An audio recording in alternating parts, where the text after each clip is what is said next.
mambo yanafanyika kama jinsi alizungumza. Article 75 of the Constitution is very clear.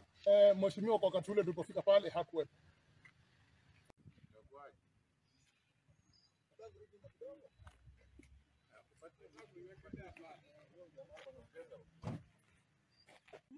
Lazima tutafuta jinsi nimesema kwamba uchunguzi unaendelea na utakapokamilika tutawajulisha zaidi, kwa sababu already ameshajulishwa, anajua ni kitu gani kinachoendelea. So ameshajulishwa na anajua kwamba kuna hiyo makosa, and so tayari lazima na mtu anajulikana, so definitely akipatikana tutamchukua na atafikishwa mahakamani kulingana na zile sheria zilizoko kwa matumizi ya mali ya umma.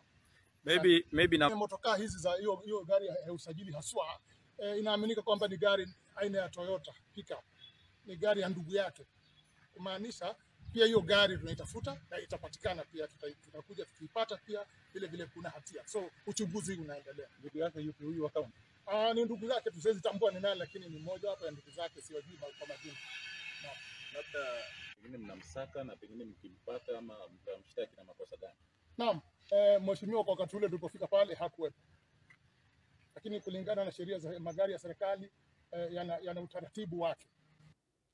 Kwa hivyo ni idara ya polisi pale wakisema jamani wanamtafuta sana, wamkamate ili aeleze ni kwa nini, labda kama ni ukweli lile gari ambalo linafanya kazi pale kwa kaunti ndio ameligeuza likawa gari la kupiga kampeni. Kabla hatujaendelea sana, by the way, kuna jamaa mmoja, polisi mmoja pale Nairobi anateta sana